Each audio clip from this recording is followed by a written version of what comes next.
Findaway presents The Dubliners by James Joyce, a collection of short stories.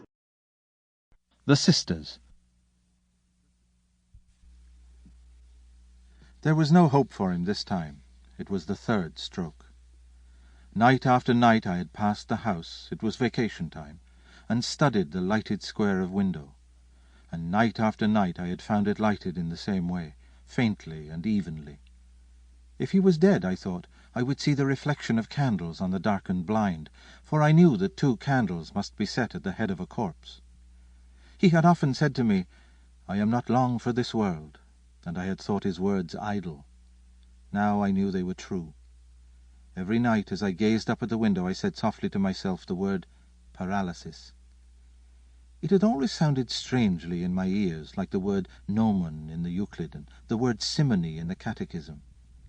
But now it sounded to me like the name of some maleficent and sinful being. It filled me with fear. And yet I longed to be nearer it and look upon its deadly work. Old Cotter was sitting by the fire smoking when I came downstairs to supper. While my aunt was ladling out my stirabout, he said, as if returning to some former remark of his, "No, I wouldn't say he was exactly... but there was something queer, there was something uncanny about him. I'll tell you my opinion." He began to puff at his pipe, no doubt arranging his opinion in his mind. Tiresome old fool.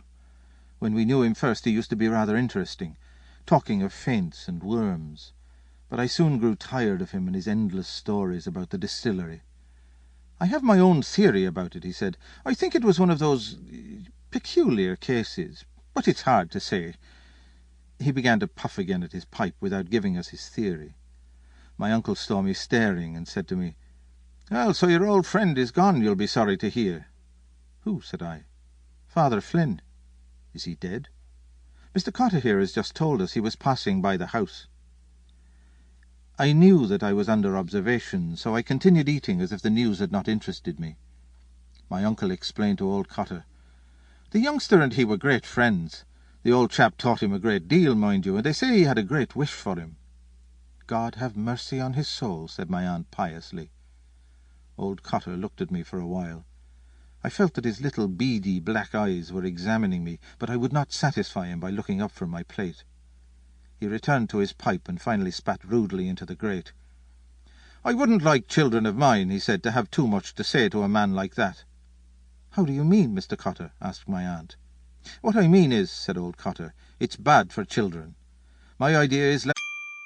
Sample complete. Ready to continue?